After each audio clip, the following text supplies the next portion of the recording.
What if we had to convert a number in scientific notation to standard form? So it's the reverse of what we did when we converted from standard form to scientific notation. So for instance, this number here, 6 and 98 hundredths times 10 to the negative 7 is in scientific notation. We want to convert this back to standard form, or basically the regular way that most of us see numbers every day. So in this case, we have a base 10, but we have an exponent that is negative. That lets you know automatically that this number is going to be less than 1. Okay? Because once we move this decimal point, we have to move the decimal point 7 places to the left. We're going to have to move the decimal point 7 places to the left. So let's just start off by rewriting the number, rewriting it so we can move the decimal point. So 6.98, which I'm going to put on this side here. 6.98. And I have to move the decimal point 7 places to the left because of that negative sign lets us know we have to move the decimal point to the left. So 7 places. 1, 2, 3, 4, 5, 6, 7. Well, guess what? There's no numbers here. There are no numbers on the left side of this 6. So what do you think we have to put in place for those numbers that are not there? If you said zeros, you will be correct. So 0, 0, 0, 0, 0, and then 0. And then I'm going to put the decimal point after I counted those 7 places, decimal places, and I'll put my 0 in front. Now, once again, I mentioned in the previous video, do not count the zeros, because if you would have said 10 to the negative 7 means that it's 7 zeros that's behind the decimal point, you will be incorrect. There's only 6 numbers. There's only 6 zeros behind the decimal point. There's 1 in front of it, to the left of it, but there's 6 to the right of it before you get to the 6. So once again, count your decimal places. Do not count zeros. Okay? So now when we write this number in standard form, this is what it's going to look like. 0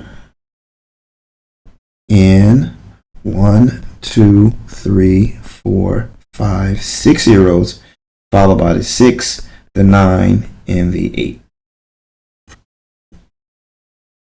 Alright, if I want to actually be accurate with the actual decimal places, this will be tenths, hundredths, thousands, 10,000s, 100,000s, millionths, 10 millionths, 100 millionths, and the 8 would be at billions, 8 billions. Anyway, so 6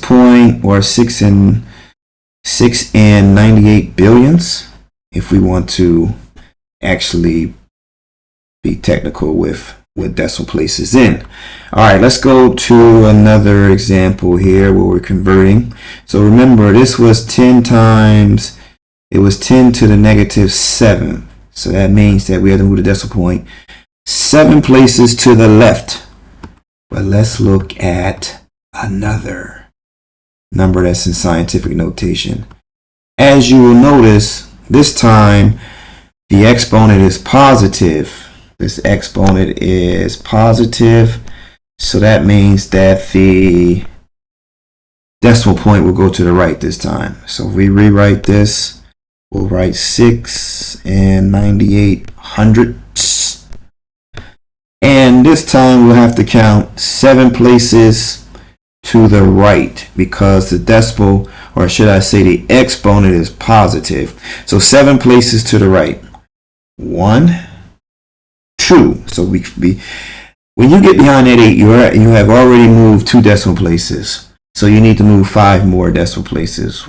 1, 2, 3, 4, 5. So that's 7 decimal places all together, and I'll recount them just in case. So starting at the decimal point, 1, 2, 3, 4, 5, 6, 7. And I'll just put 1, 2, 3, 4, 5, 6, 7. Now, there are no numbers behind the 8. So what do you think we have to put behind? What numbers do you think will fill in those empty spaces? If you said 0, you will be correct. So we'll have to put 1 0, 2 0, 3 0, 4 0, 5 zeros. And now if we rewrite this in its standard form now, it is 6, 9, 8, and we have 5 zeros. 1, 2, 3, 4, 5. And now we can put our commas in. So what is that number? This is 69,800,000. 69,800,000. This is in standard form after converting from scientific notation. All right, hopefully you learned something from this. Hopefully I was able to teach you how to convert from scientific notation to standard form with this brief lesson. Leave a comment, like the video, leave a comment. Thank you for watching.